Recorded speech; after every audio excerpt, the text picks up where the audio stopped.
Hello, everyone. As today marks the 10-year anniversary of the debut of our website in September of 2013, we are here presenting our YouTube channel's 10 most popular adaptations of our articles in their historical chronological order. Our first video in this compilation was made as part of a collaboration on the history of women.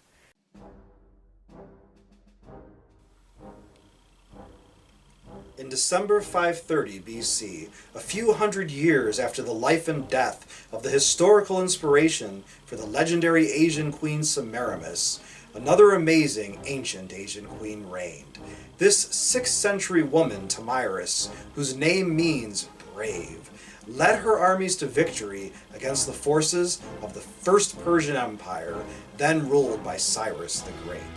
Despite Cyrus's previous military successes over the course of decades, Tomyris finally succeeded where others had failed by defeating the Persians and killing Cyrus.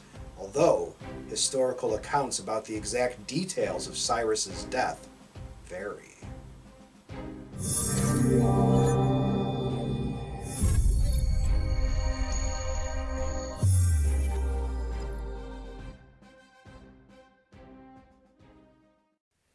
By 530 BC, Cyrus the Great had spent nearly 30 years establishing a massive empire. He conquered in succession such Asian peoples as the Medes, the Lydians, and the Babylonians. He next set his sights on the lands of the Massagetæ, who were then ruled by a woman named Tomyris, a name that has numerous spellings. Tomyris ruled an area of Central Asia that is now perhaps parts of modern Afghanistan, Kazakhstan, Uzbekistan, and Turkmenistan.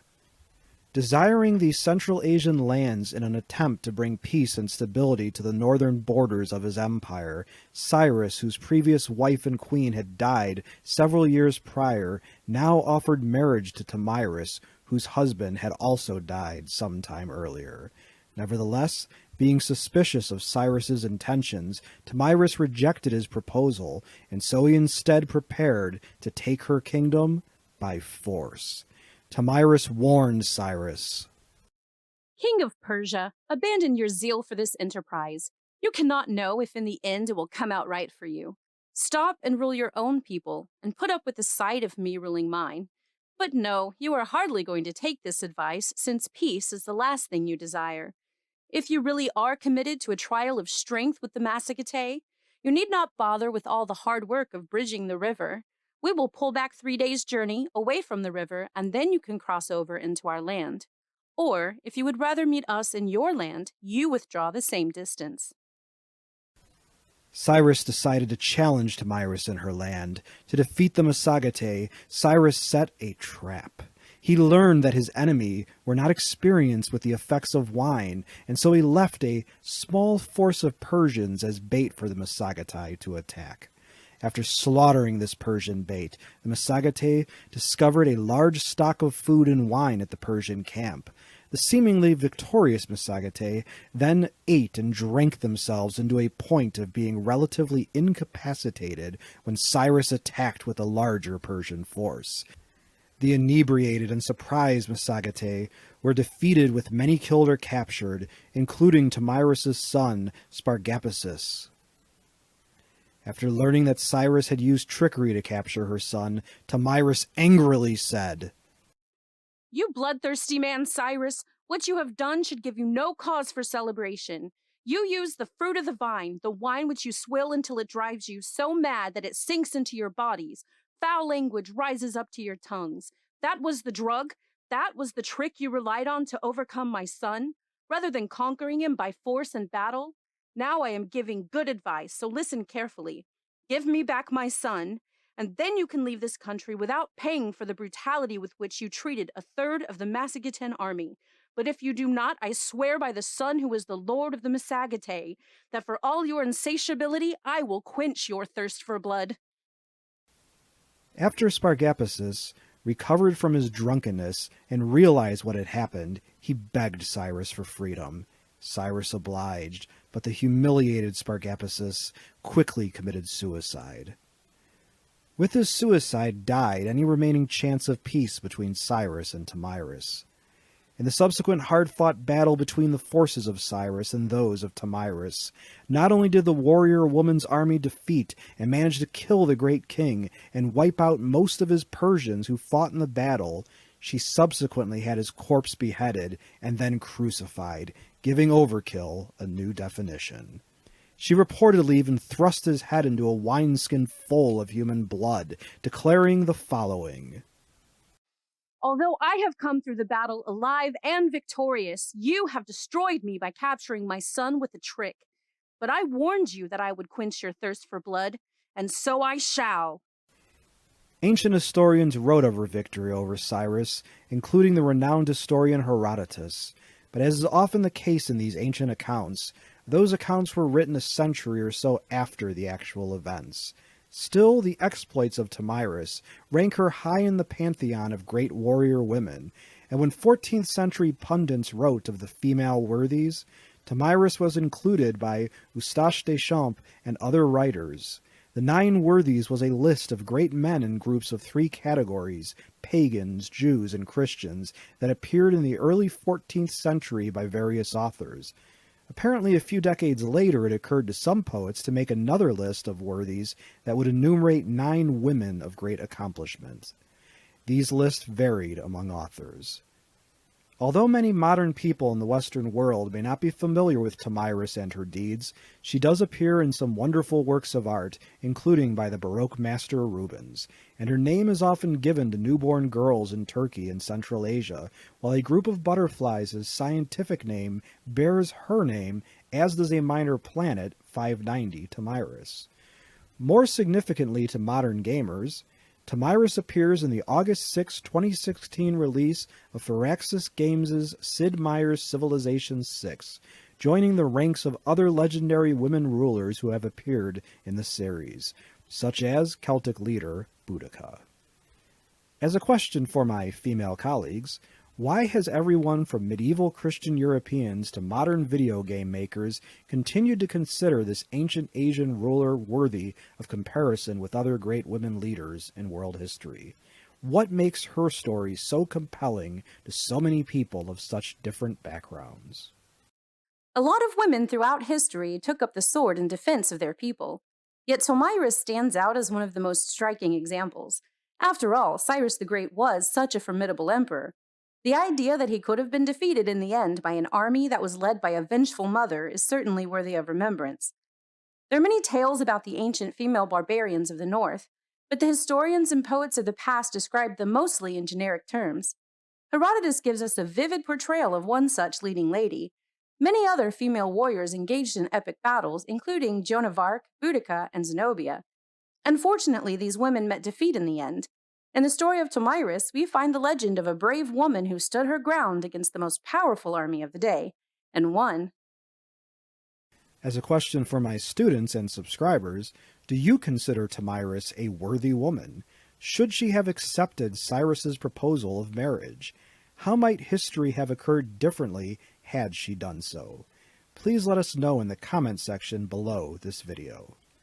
As a final note, this video is part of a collaboration of history YouTubers called Project Her Story. A link to the collaboration's full playlist is in the description for this video, but you can also check out my video's end cards for links to the videos that are ordered immediately before and after my video in the collaboration playlist, including History with Sai's look at the historical inspiration for the mythical queen Semiramis, and History Time's take on the legendary Celtic queen Boudica. If you like this video and would like to receive notification of new videos, please feel welcome to subscribe to History and Headlines and become one of our patrons. Your viewership is much appreciated.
Our second video in this compilation was made as part of a collaboration on the history of India.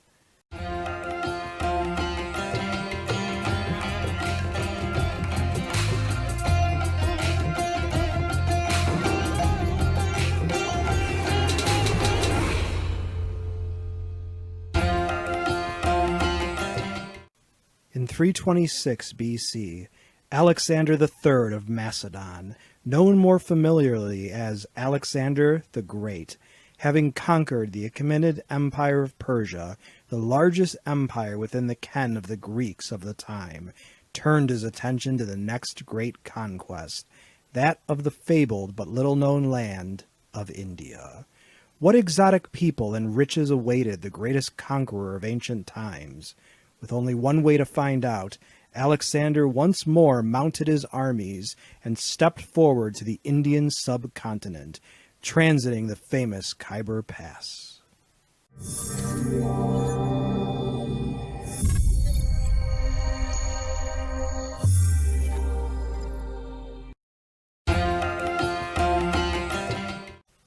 Alexander the Great was the premier conqueror of his day, a shrewd politician and military genius that invariably won battle after battle, and in fact usually also won the peace that followed with diplomatic tact to meld the conquered people into his empire, sharing Greek and Macedonian ways with the conquered people and adopting some of the defeated people's culture. While his armies may have started to grow weary of battle and perhaps had developed a desire to enjoy the spoils of conquest, Alexander had an insatiable appetite for conquest, turning his attention to the east and the fabled land of India. The far eastern reaches of the Achaemenid Empire included Gandhara, a Persian satrapy located in the area of what is now Afghanistan and Pakistan in the northwestern part of the Indian subcontinent. As Alexander had defeated the Achaemenids, moving into Gandhara presented no particular problem. The next region in Alexander's sights was the Punjab, the region that today consists of eastern Pakistan and the northern part of India.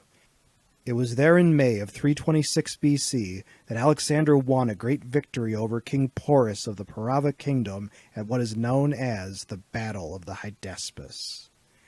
Fought at the Jhelum River, a river known to the Macedonians and Greeks as the Hydaspes, Alexander wielded a force of about 40,000 infantrymen, supported by as many as 7,000 cavalry, a force that included Asian allies. In opposition, fighting for King Porus was a similar-sized force, though an army that included as many as 1,000 charioteers and up to 200 war elephants among its ranks. Despite the obvious danger of engaging such a formidable foe, Alexander had no choice but to fight Porus, for he could ill afford to bypass such a powerful foe left to threaten his flanks. The battle would prove a daunting challenge to Alexander, who used his military genius to good effect, crossing the monsoon-swollen river in order to outflank his opponent, a risky though unexpected maneuver that gave Alexander a tactical advantage.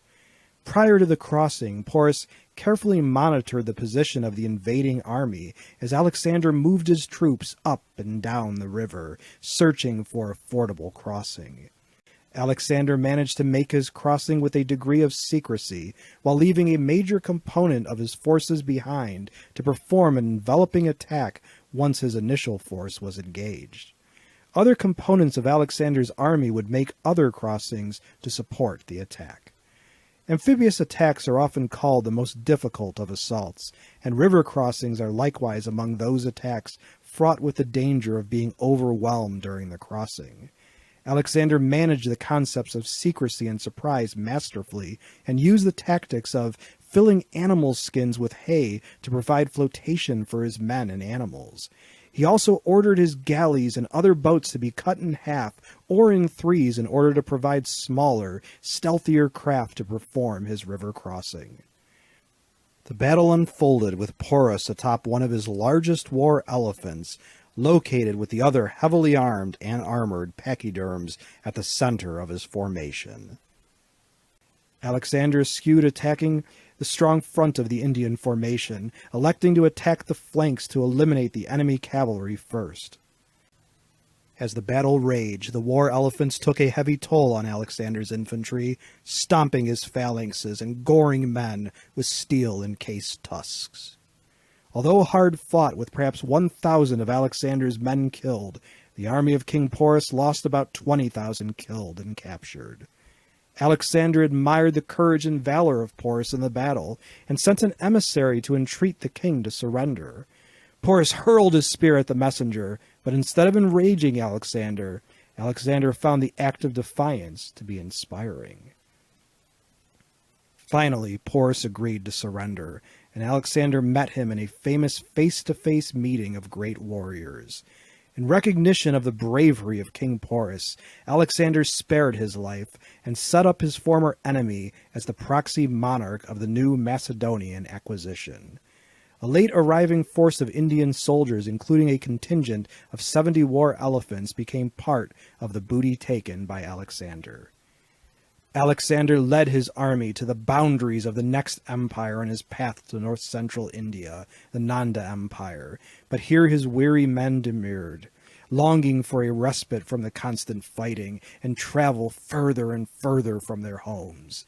Although short of what we may call a mutiny, the unrest among his soldiers prevailed upon Alexander to stop at the river Hyphasis, now called the Bias River, and agree to return to their west. Prior to marching westward, Alexander, ever the cautious and deliberate military mind, ensured that his southern border along the Indus River was secure by defeating miscellaneous tribes and towns along the way. In 326 BC, his advance into India was now over, and so was the conquering career of Alexander the Great, the greatest conqueror of his day, and perhaps the best military mind in all of history. Alexander died of a fever under mysterious circumstances in Babylon in 323, the cause of death still debated among scholars.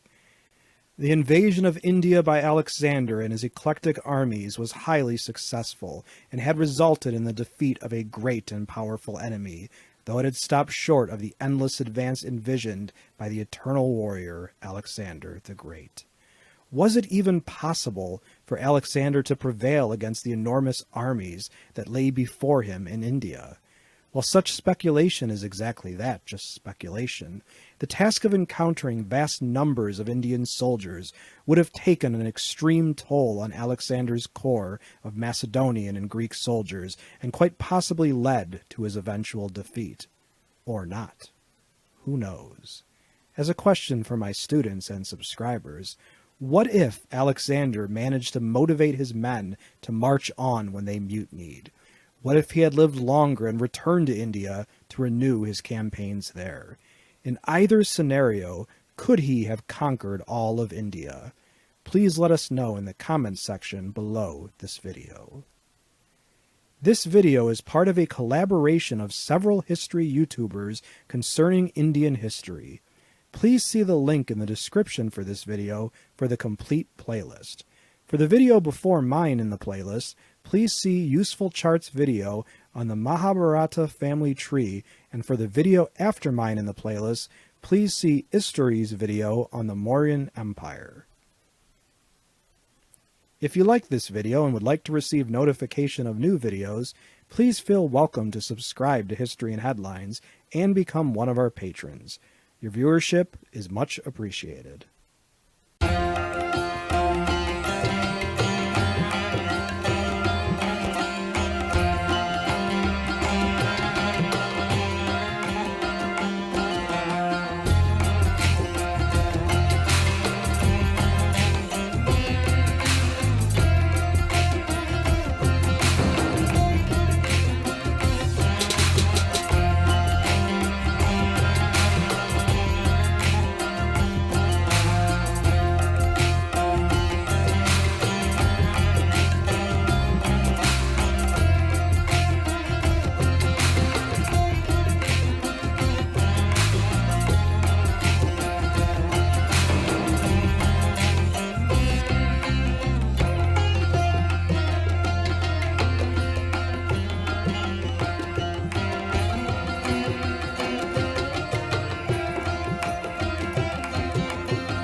For our third video in this compilation, we leave behind ancient history and enter modern history.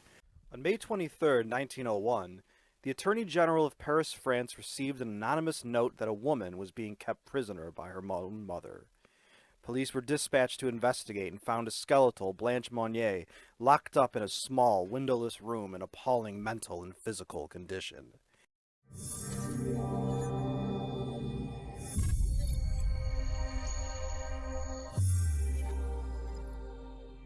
Blanche had been locked up in the tiny room since 1874, when her mother disapproved of Blanche's choice for a husband, a lawyer, so perhaps the mom had reasonable cause, and prevented the marriage by keeping Blanche prisoner. Of course, the mother was arrested but died of illness only 15 days later, before a trial could be held. Blanche's brother Marcel, who apparently also lived in that house, was arrested for complicity in not either freeing the trapped woman or at least notifying police. At first, Marcel was convicted, but was acquitted on appeal because the law did not specifically require a person to free someone a third party had incarcerated, that no duty to rescue existed. The starving and filthy Blanche was 52 years old when rescued, but it was too late for her. The poor woman was quite mad by this time, had not seen sunlight in at least 20 years, and was taken to a psychiatric hospital where she finally found peace and death in 1913 at age 64. Blanche's case, if not herself, became somewhat famous in France, and she was dubbed La Séquestrée de Poitiers, meaning the sequestered lady of Poitiers, the town she lived in. Unfortunately, this incident is not the only case where a family member or members have kept someone locked away for many years. Sickening and horrifying cases make the news every so often. What famous cases can you think of? If you liked this video and would like to receive notification of new videos, please feel welcome to subscribe to History and Headlines. Your viewership is much appreciated.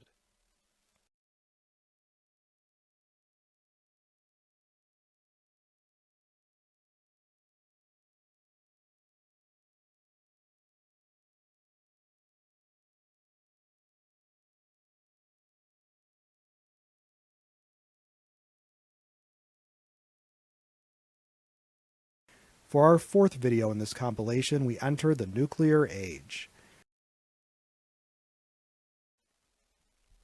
On July 16, 1945, Manhattan Project scientists held their breath as the clock ticked down to the first man-made nuclear blast in history.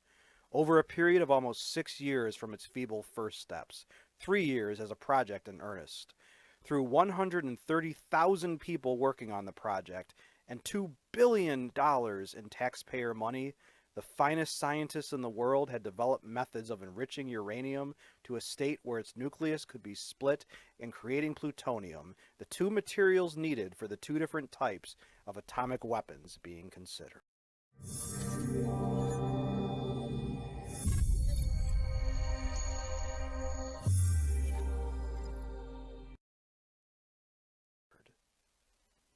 The uranium device would be in a tube in which two chunks of enriched uranium would be launched at each other at high speed by conventional explosives, causing a critical mass to form in the blink of an eye, triggering a nuclear blast.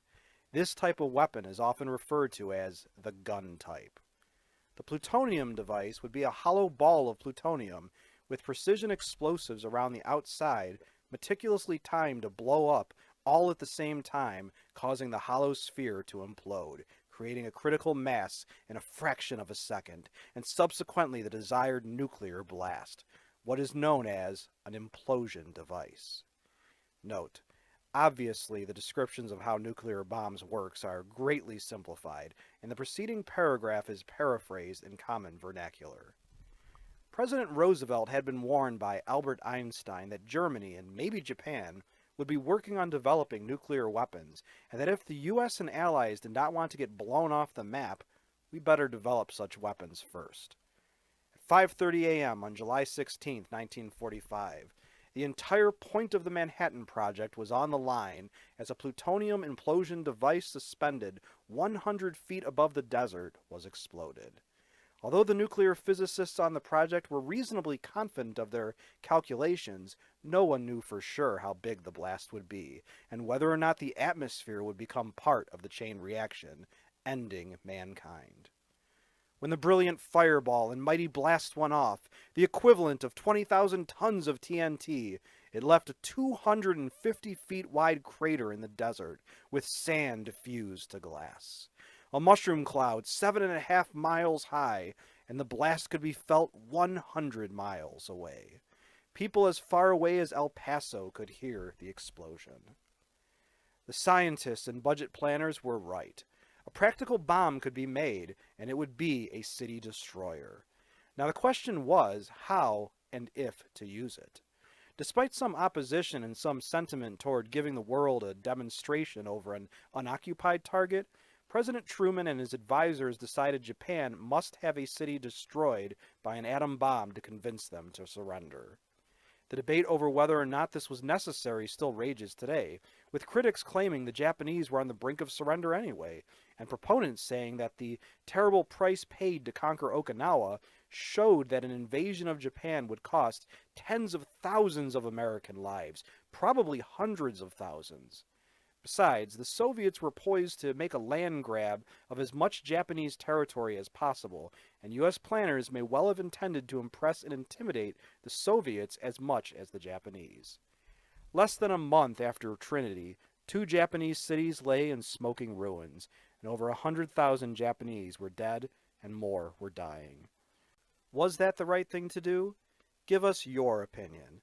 In other articles, we have discussed the morality of using atomic bombs on Japanese cities, including August 9, 1945, second atomic bomb dropped on Nagasaki, but was it necessary? October 22, 1943, what is firebombing and tactic or terrorism, Allied firestorm bombing in World War II, and also July 23, 2014, 10 Things History Got Wrong. Among other times we have talked about the morals of bombing cities and the justification, rationalization for doing so. If you like this video and would like to receive notification of new videos, please feel welcome to subscribe to History and Headlines. Your viewership is much appreciated.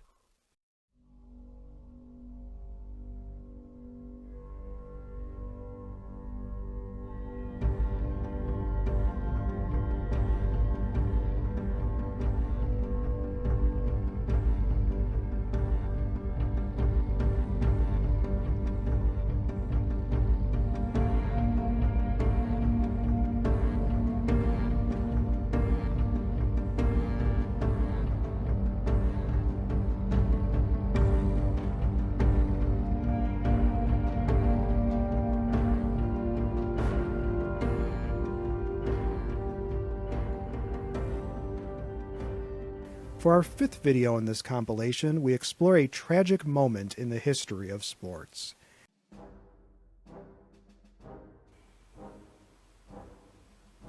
On June 25th, 1947, boxer Jimmy Doyle of Los Angeles, California, had the opportunity of his life by getting to fight the legendary Sugar Ray Robinson for the welterweight boxing world championship in Cleveland, Ohio. Unfortunately for Jimmy, the fight did not go as planned and proved to be the last time he would ever box, or for that matter, do anything else, as he was knocked out in the 9th round and never regained consciousness in the St. Vincent Charity Hospital, declared dead hours later.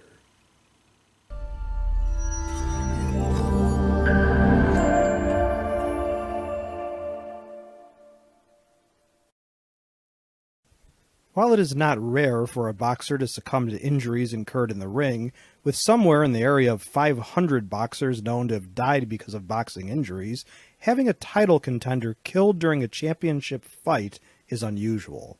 In 1982, champion Ray Boom Boom Mancini of Youngstown, Ohio, entertained a challenge for his lightweight boxing title from South Korean boxer Duk Koo Kim, or Kim Duk Koo, following Korean tradition. That championship match resulted in the death of the unfortunate Korean and forever affected Ray Mancini. Kim had been knocked out in the 14th round and was declared dead 4 days later. The sad results of this title fight resulted in the change of having title fights last only 12 rounds instead of 15. Jimmy Doyle was born Jimmy Delaney, the son of Louisiana Creoles, people that were of mixed race and spoke French. Doyle had fought 52 times professionally and as an amateur before the title match against Robinson, winning 43 of those fights and losing 7, with 3 fights declared draws. Despite his tender age of only 22 years old, Doyle was a seasoned fighter, just not as good as Robinson, one of boxing's all-time greats. Robinson dominated the fight, although Jimmy did rock the champ in the 6th round, buckling the champ's knees twice, although Robinson survived the round. In the 9th and final round, Robinson dealt a crushing left hook that put Doyle down for the 3rd time in the round, laying the Creole fighter flat. Doyle did briefly raise his head and get up on his elbows, but was quickly transported to the hospital, where he arrived unconscious. He died within hours, never waking up. Sadly, the impoverished Doyle had told people he was fighting to buy his mother a house, and Ray Robinson was so moved as to donate his winnings from his next 4 fights to Doyle's mother. Incredibly, there was a groundswell of public opinion that Robinson should be charged with manslaughter. Of course, no such action was taken.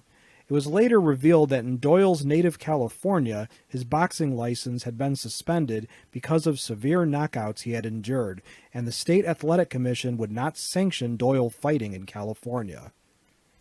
Prepare to be creeped out. Sugar Ray Robinson had tried to back out of fighting Doyle because the night before the fight, Robinson had a dream in which he had killed Doyle in the ring. Sugar Ray had to be talked into taking the fight by a priest and a minister. Thanks, guys. As a question for my students and others, what boxing match do you consider the greatest match of all time? Please let us know in the comments section below this video. If you like this video and would like to receive notification of new videos, please feel welcome to subscribe to History and Headlines and become one of our patrons. Your viewership is much appreciated.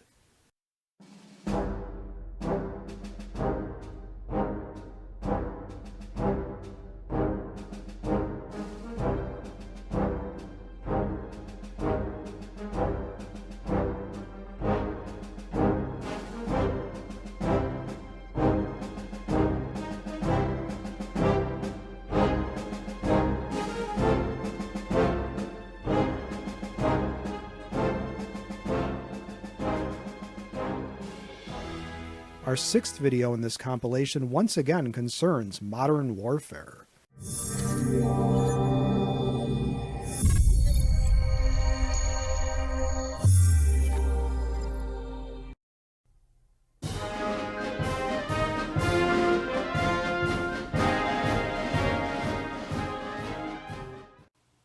On April 18, 1988, the U.S. Navy retaliated against the Navy of Iran in response to the USS Samuel Roberts being damaged by a mine.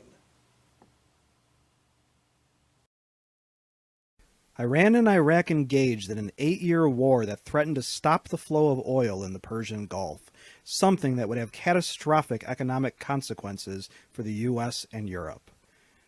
The U.S. Navy was escorting oil tankers through the Gulf when the USS Samuel Roberts had the misfortune to run into a mine, blowing a huge 25-foot hole in the ship.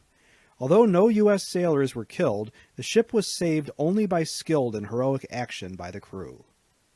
Not content to leave it at that, President Reagan authorized the Navy to retaliate, and the retaliation ended up being the largest naval engagement by the U.S. Navy since World War II. 2 Iranian oil drilling platforms were attacked and boarded by U.S. Marines, who saw to the destruction of any military-related systems, both weapons and intelligence-gathering gear. 2 Iranian frigates, 1 gunboat, and 3 speedboats were sunk. One of the frigates was heavily damaged and only partially sunk. 2 Iranian F-4 fighter jets were also shot down. U.S. forces suffered only a helicopter crash that killed 2 U.S. Marines. This battle was a milestone for the U.S. Navy in that it was the first time the Navy had engaged other ships with ship-to-ship missiles. American weapons also included fighter planes, light bombers, and attack helicopters besides warships. The battle known as Operation Praying Mantis by the U.S. military was a success, and it directly contributed to ending the 8-year war between Iran and Iraq. Although in 2003 the International Court of Justice ruled against any reparations for or against either Iran or the U.S., they did say that the action against the oil platforms was not justified. As a question for students and others, should the U.S. military be involved in foreign affairs far from our shores? The debate was intense then and remains intense today. But what do you think? Please place your answer in the comments section below this video. If you liked this video and would like to receive notification of new videos, please feel welcome to subscribe to History and Headlines and become one of our patrons. Your viewership is much appreciated.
Our seventh video in the compilation concerns a natural disaster.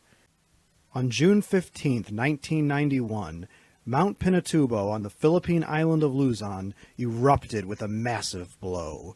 This eruption would be the second biggest land-based eruption of the 20th century after a 1912 eruption in Alaska.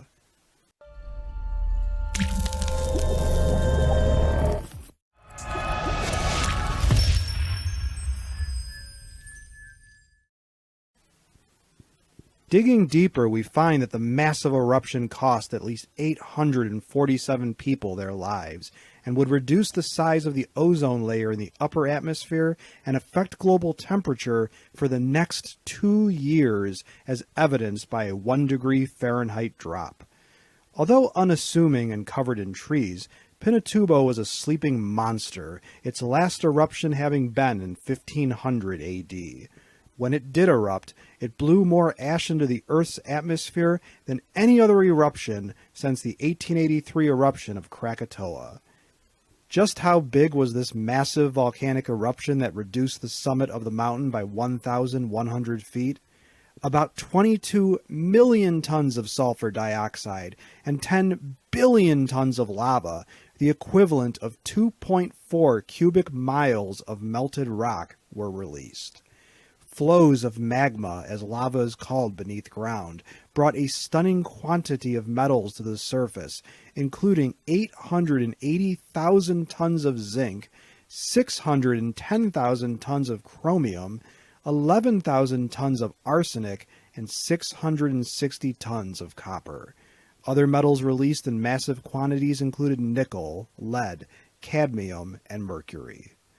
The resulting ash cloud covered 48,000 square miles, burying local villages in ash, damaging the jet engines on planes that flew through the ash clouds, destroying 37,000 acres of reforested areas, rendering 200,000 acres of farmland useless, and killing 800,000 farm animals.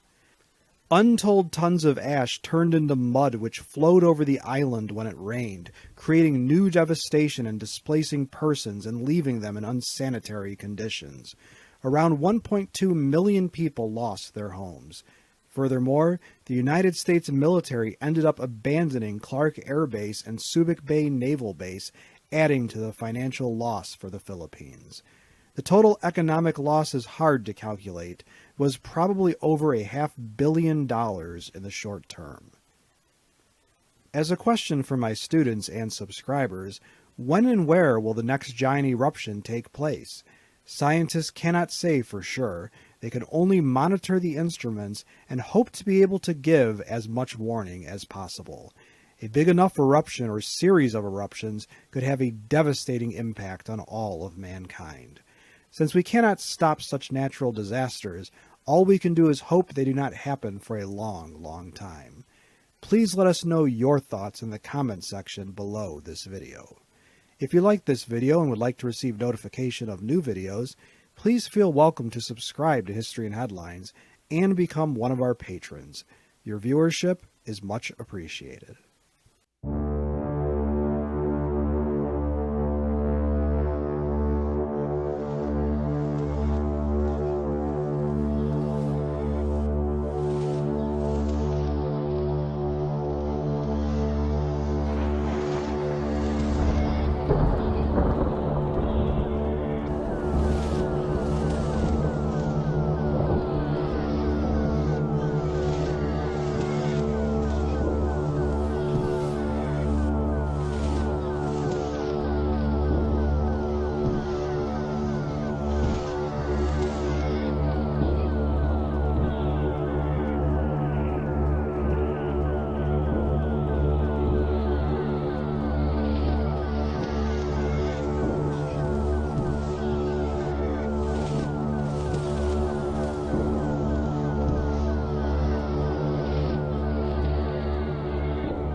Our 8th video in this compilation showcases an amazing accomplishment for humanity.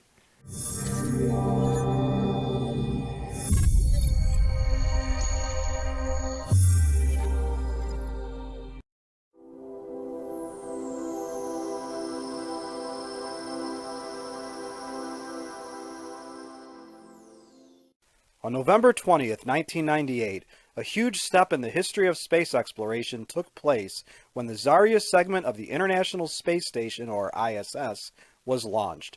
It was the first part of the largest man-made object to orbit the Earth.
Still in use, the ISS can actually be seen by the naked eye from Earth.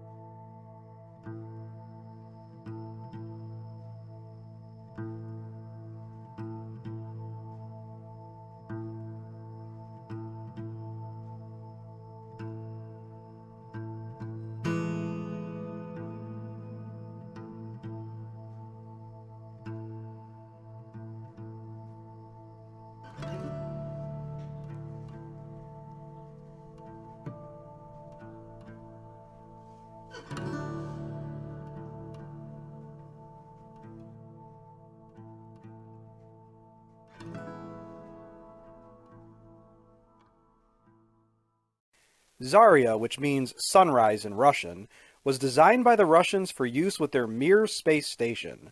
Called a functional cargo block, this segment of the ISS was originally used to provide electricity, storage, propulsion, and guidance during the early stages of construction of the ISS. Now it is used mostly for storage. Designed for only 6 to 8 months of orbit on its own, Zarya was forced by delays in the ISS project to fly autonomously for 2 years until the next segments of the space station were launched.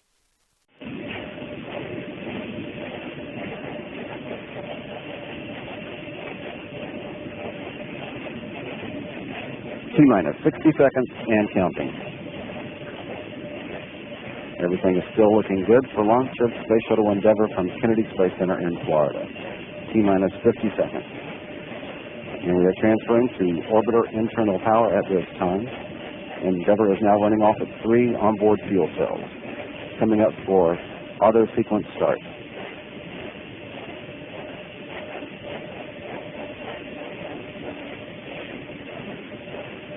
When we have a go for auto sequence start, Endeavour's onboard computers have primary control of all the vehicle's critical functions. T-minus 20 seconds and counting. T-minus 15 seconds. 12, 11, 10, 9, 8. We have a go for main engine start. We have main engine start. 4, 3, 2, 1. We have booster ignition and liftoff of the Space Shuttle Endeavour with the first American element of the International Space Station uniting our efforts in space to achieve our common goals. Roll program.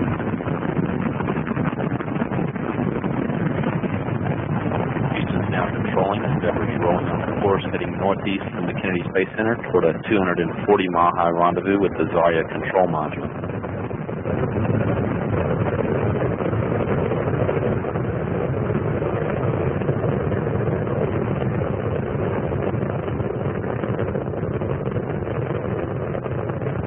Endeavour already traveling 575 miles per hour, altitude 3 miles, 1.5 miles downrange from the Kennedy Space Center.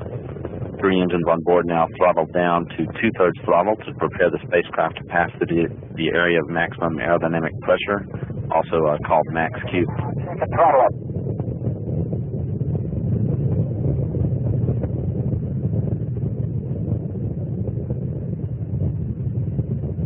3 engines on Endeavour now back at full throttle.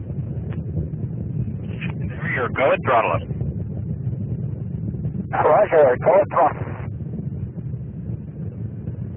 Altitude now 11 miles. Endeavour speed 1,500 miles per hour, 8 miles northeast of the Kennedy Space Center. 1.5 minutes since liftoff, Endeavour's already burned more than 2.25 million pounds of propellant, weighing less than half of what it did at launch. Altitude now 19 miles. Speed 2,400 miles per hour. Flight controller standing by for burnout and jettison of the twin solid rockets coming up in about 10 seconds.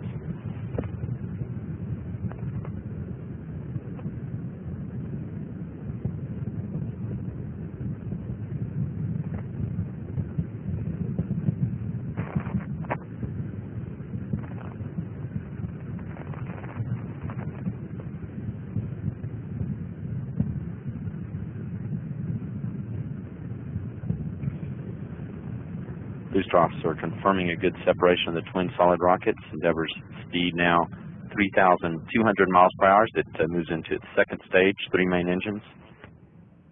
Endeavour, your performance is nominal. You are 2-engine Maroon.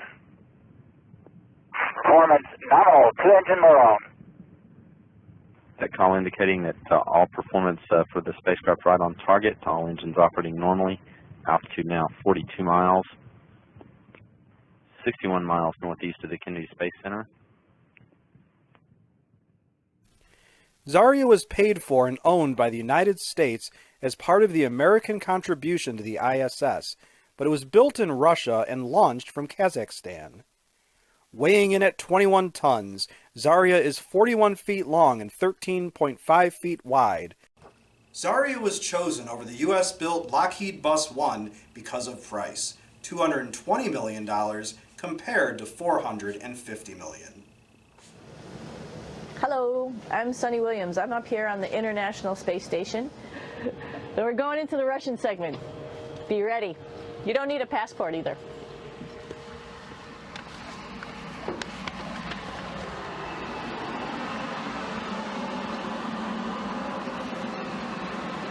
It goes a lot farther back than this. We'll go take a trip and say hello to the boys down there in just a minute. Well, let's do that first, actually, and then we'll go down to the Soyuz at the very end. This is Yevgeny. Hi. Doing a little tour.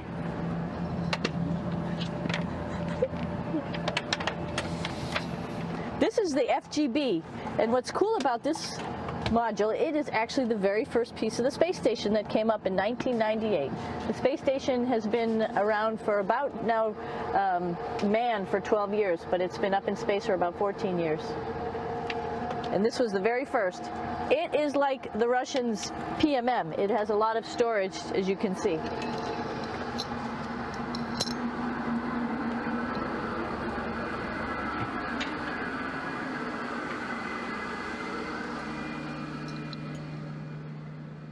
The ISS is the longest-running manned space station ever, continuously manned since November 2nd, 2000, over 15 years. The previous record was held by the Soviet space station Mir at almost 10 years.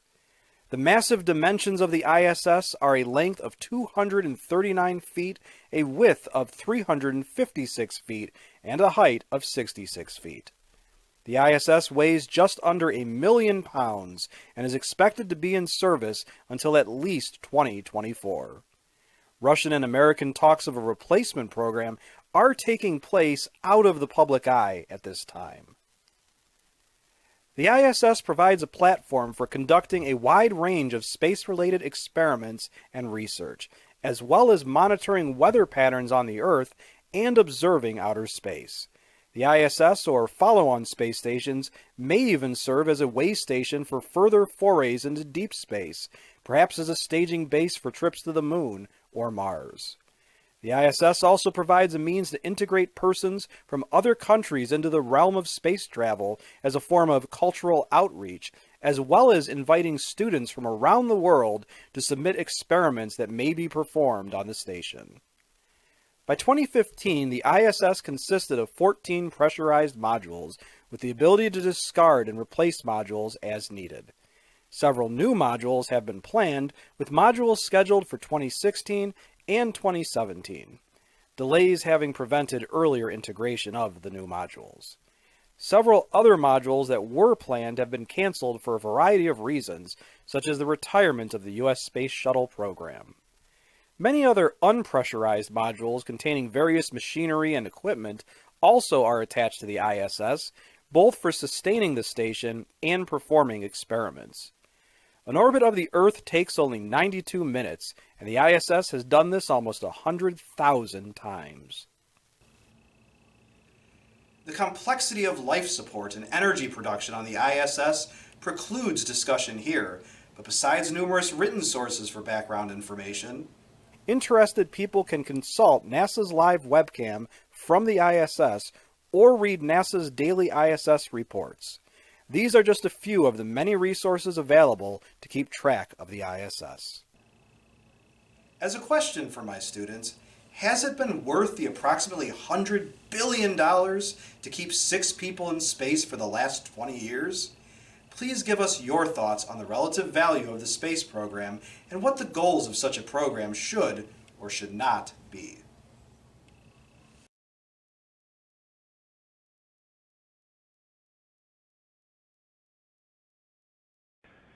As some of you, I think as you guys have been told, we're hosting Astronomy Night at the White House with students from all over the country.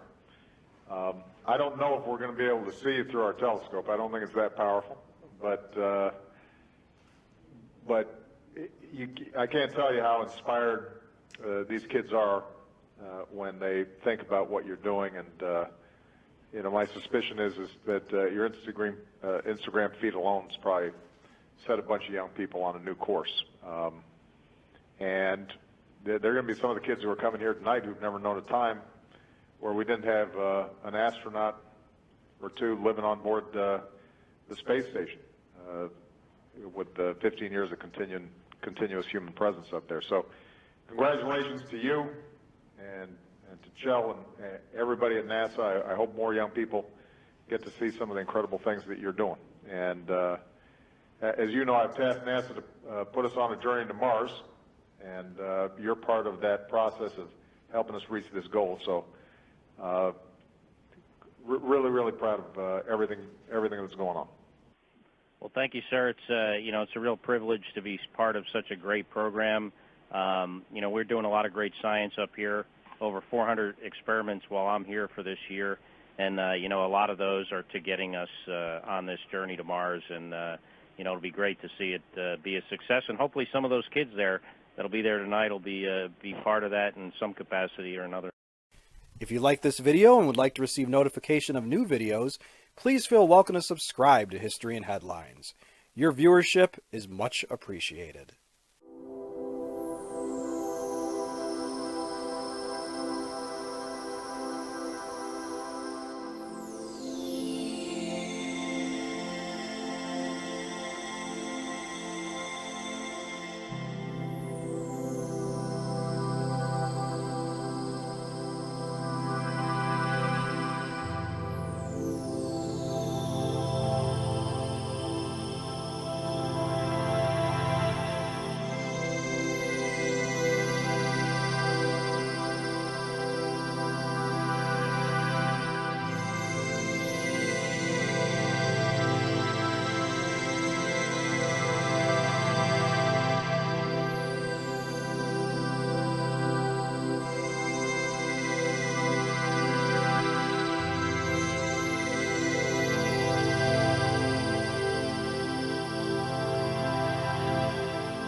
Our 9th video in this compilation concerns a frightening aspect of flying in the 21st century. On December 22, 2001, Richard Colvin Reed, aged 28, of London, England, attempted to destroy an airliner in flight on its way to Miami, Florida, by the use of explosives hidden in his shoe. The comically inept terrorist failed to ignite his bomb when he was interrupted while attempting to light the fuse with a match during the flight. Ever since, this career petty criminal turned radical Islamist has been known as the Shoe Bomber.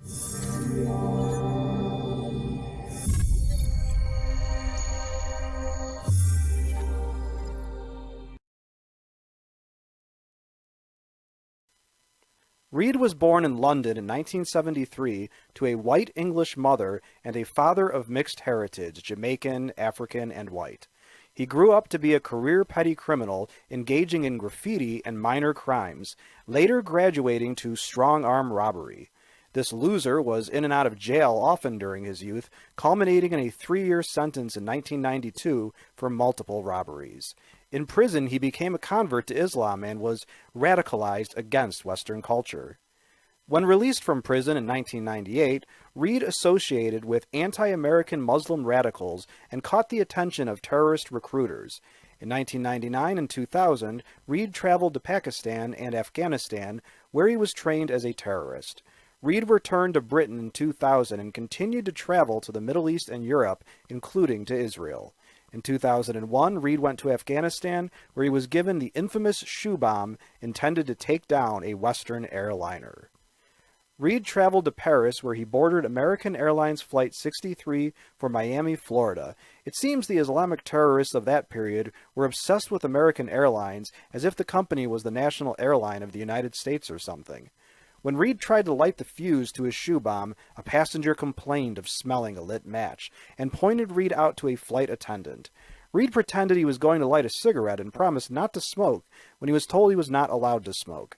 When Reed again attempted to light the fuse, the female flight attendant physically intervened, attempting to stop Reed from lighting the bomb. After twice pushing the woman to the floor, Reed continued to try to light the fuse while the woman yelled for help and ran to get water to douse the fuse. A second flight attendant responded and attempted to subdue the 6-foot 4-inch, 200-plus-pound Reed, who in turn bit the woman and punched her. Other passengers joined in, and the large, stupid terrorist was finally subdued. Confined by zip ties and lashed down tightly with seat belts, Reed was given a sedative injection by a doctor. The flight was diverted to Logan Airport in Boston, where Reed was arrested. Reed was later convicted of various terroristic crimes and sentenced to 110 years without parole in prison. He's being kept in a Supermax facility in Colorado. Lucky for the people on the Boeing 767 jetliner, it seems a combination of rainy weather and Reed's own sweaty feet made the fuse damp enough to fail to light. If the 280 grams of plastic explosives in the bomb had detonated, it would have probably blown a sizable hole in the airplane, quite possibly taking the plane down. Although Reed failed to destroy the airliner, his actions resulted in the regular practice of forcing passengers to remove their shoes and offer them for inspection prior to boarding commercial flights. In the years since the incident, it is hard to say how much the extra couple minutes per every single airline passenger has cost the civilized world in reduced productivity. Easy to dismiss Reed as a goofy buffoon. He is a goofy buffoon. Our taxpayers are spending a fortune to house him safely for the rest of his life, and air passengers pay the price every time they go through security. In 2009, another incident eerily similar to the shoe bomber took place when another wannabe terrorist attempted to detonate explosives in his underwear, earning the nickname Underwear Bomber. The doofus used the same explosives as Richard Reed, but this time he mixed them while in the bathroom of the airplane and injected acid into the mixture. The sad sack managed only to set his own pants on fire, burning those trousers off and charring his flesh.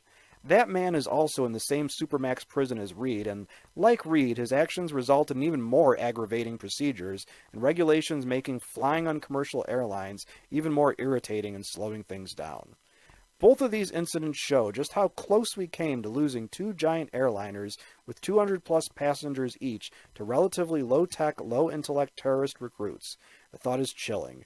It seems all we can do is remain vigilant and do our best to intercept terrorists before they act. Otherwise, as occurred earlier with United Airlines Flight 93 on September 11th of 2001, only personal courage of bystanders will have to do. Kudos to the passengers and crew members that subdued Richard Reed and other terrorist hopefuls, as well as to those who sacrificed their own lives in attempts to thwart similar attacks. As a question for my students, have any of you had any interesting experiences flying since these incidents occurred? Please feel welcome to share your experiences in the comments to this video. And if you like this video and would like to receive notification of new videos, please feel welcome to subscribe to History and Headlines. Your viewership is much appreciated.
Finally, our 10th video in this compilation, the most watched video on this channel, concerns a tragedy still memorable to many even 20 years later.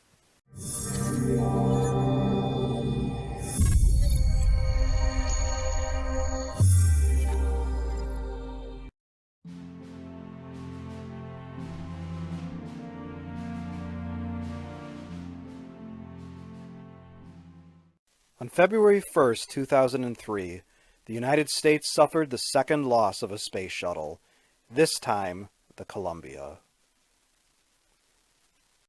10, 9, 8, 7. We have a go for main engine start. 5, 3, 2, 1. We have booster ignition and liftoff of Space Shuttle Columbia with a multitude of national and international space research experiments. Houston now controlling the flight of Columbia, the international research mission finally underway. Roger, roll, Columbia. Columbia now rolling on to the proper azimuth for a 39-degree inclination to orbit. Shuttle in a heads-down, wings level position for the 8.5-minute ride to orbit. 30 seconds into the flight, the 3 liquid fuel main engines beginning to throttle back in a 3-step fashion to 72% of rated performance, reducing the stress on the shuttle as it breaks through the sound barrier.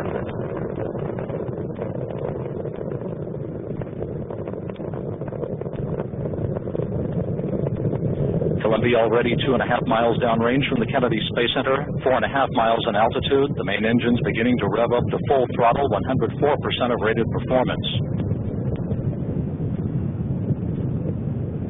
Columbia, Houston, your go at throttle up.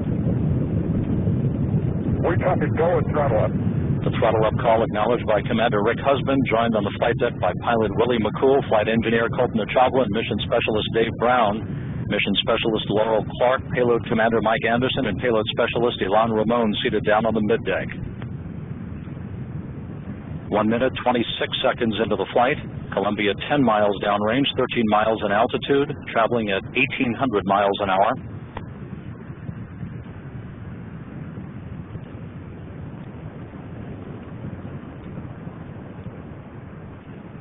It's away from solid rocket booster separation, everything looking good on board Columbia.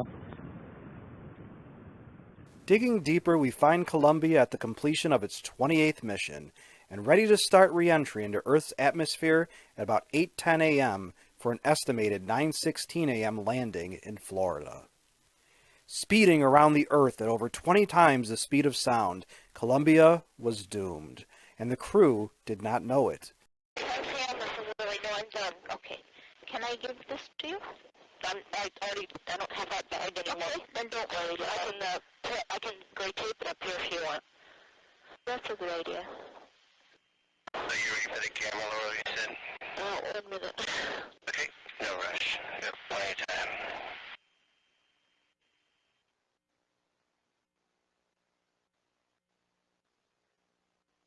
You see that? Got another thing to populate your...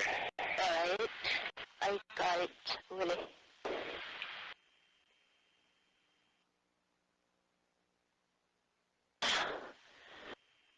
Sorry, Willie.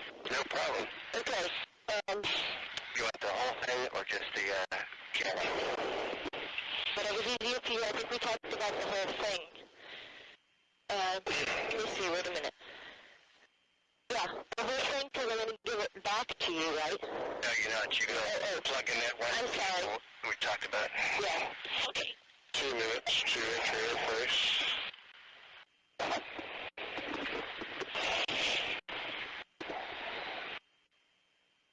I know about the light cable. Sorry, Willie, I didn't understand your question. You only want the camera back, right? I do not want the camera back. He's got one mounted in his head already. Okay. Yep. Replug. Replug, that's all you got to do.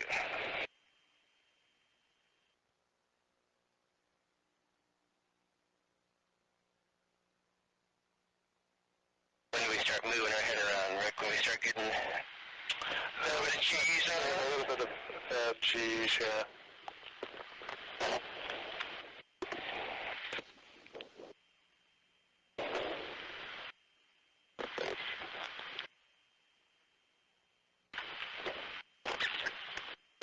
you look at the camera for a second? Look at me.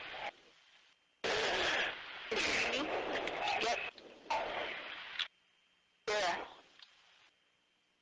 What, Kissy? Oh, I just turned towards you. I don't see what you have there. There. Okay, love. Flashback, Casey, if you got any. Yeah, gray taping, you can just give it to us. That's 6.5 bags. Okay, I am going to have to give this to Love, and she's done.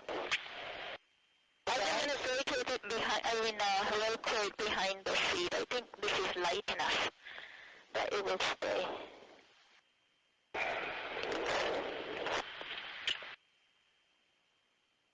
Oh, we see lots of jets firing. I'm getting the jets firing. I'm trying to see if I can get an overhead window view yet. Okay. That's all I can do is 3.5 bags out of 4, so that'll work. If I could pass that back to you. Could you hold just 1 second? I want to get to my gloves before G's build. I want to get to that. Certainly. There's all kinds of... Okay. We're just past EI. Okay. I have my gloves. There's got jets flying in the back, I guess. And Rick, I'll take your bag. And float it aft gently. I got it. That might be some plasma now. Think so, already? The jets are not firing right now. It was quite a bit, actually. Yeah, we see it out the front also. That's some plasma. Some of them, there's good stuff out front. I'm filming overhead right now. It's kind of dull. Oh, it'll be obvious when the time comes. Well, really, I guess I could give you the camera to put out the front window. Here, let's don't do that. Okay. Let's just, go ahead and make sure you check your seat pressure integrity, too. All right.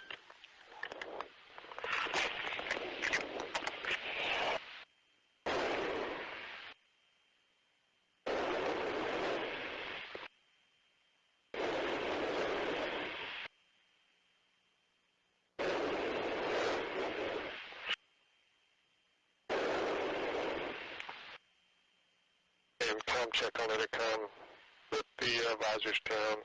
CDR. DLT. PS1. MS1. I don't have my gloves on, yes. But MS2. All right, good enough. So we're going to leave visors down now. No, I'm just saying, just check your seat. Okay, then I'm going to go back off. Yeah. Yeah. That's Okay.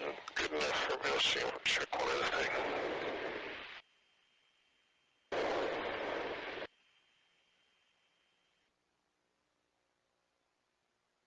I think we're a little bit more now, Laura. Yeah.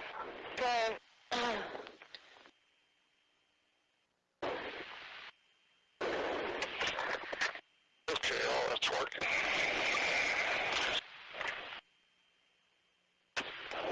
It's noisy in there, isn't it? Do you see over my shoulder, Laura? I was feeling it doesn't show up nearly as much as the back. It's going pretty good now. And it's really neat. It's a bright orange yellow out over the nose, all around the nose. Where do you start seeing the swirl patterns at your, like left or right windows? Wow. Looks like a blast furnace.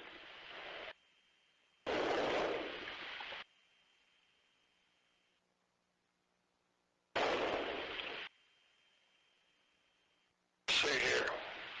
Look at that. Yep, we're getting some G. Let go of the card and falls. I got a bit slip here on the XL now. Yep. All right, we're at 100th of a G.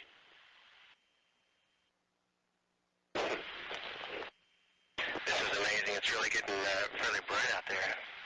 Yep. Yeah, you definitely don't want to be outside now. Like we did before. I don't have to back my point. Yeah. Oh, I can see you in your mirror. Yeah, now I can. I can see your camera. Okay.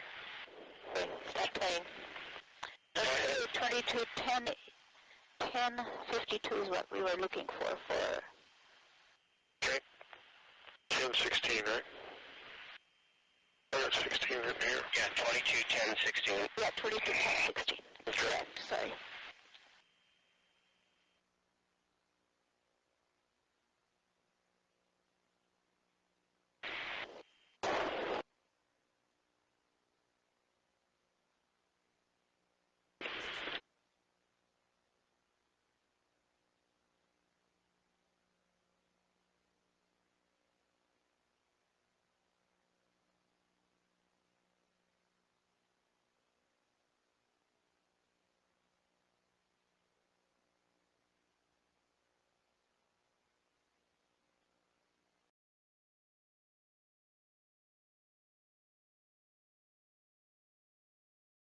On takeoff, a piece of foam insulation had broken off of a large external fuel tank and had struck the left wing, causing damage to the outer skin.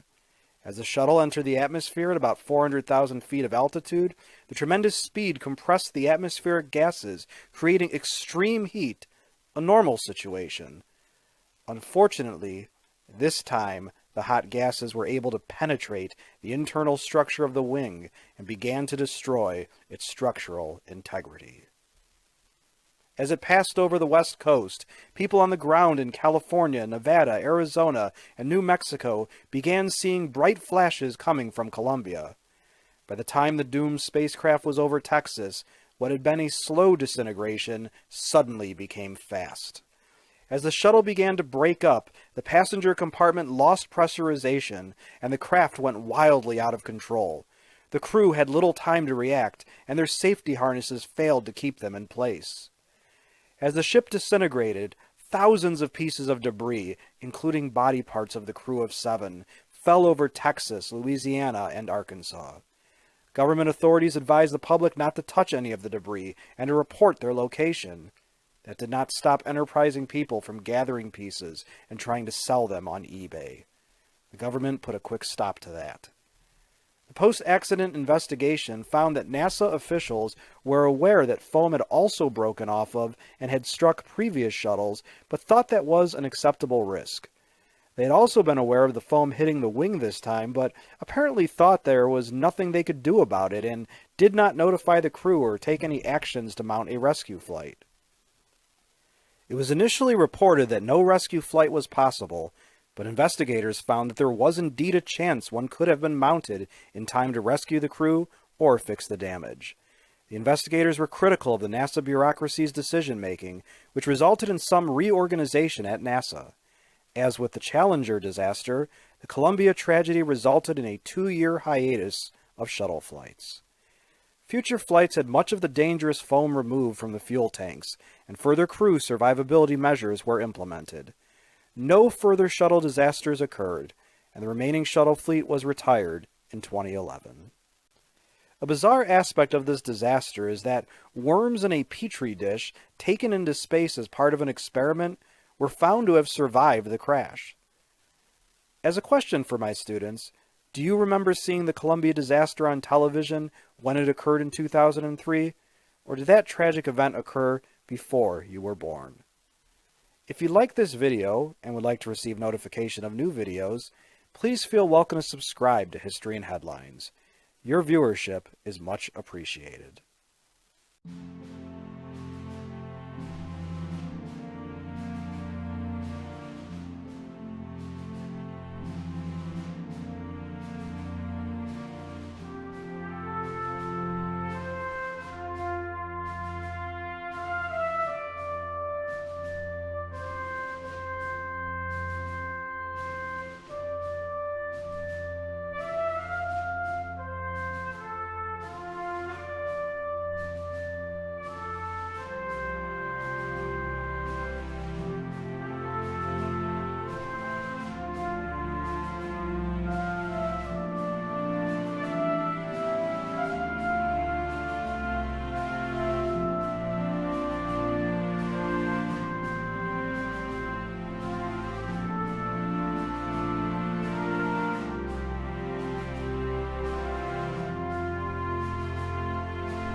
As a question for my students and subscribers, what is your favorite video on my channel?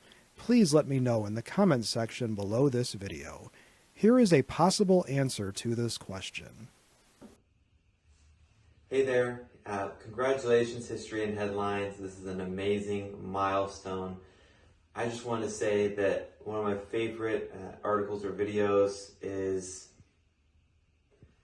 I really can't think of one.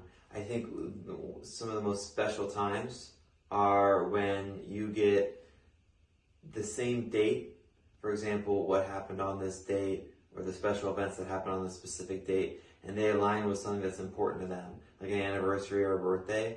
I think it's very specific, but especially like on my birthday, when I get to see all the interesting historical things that happened on that date, so wonderful. Congratulations so much, History and Headlines, and Dr. Czar. I encourage you to check out Brian's channel on YouTube called Your Paranormal.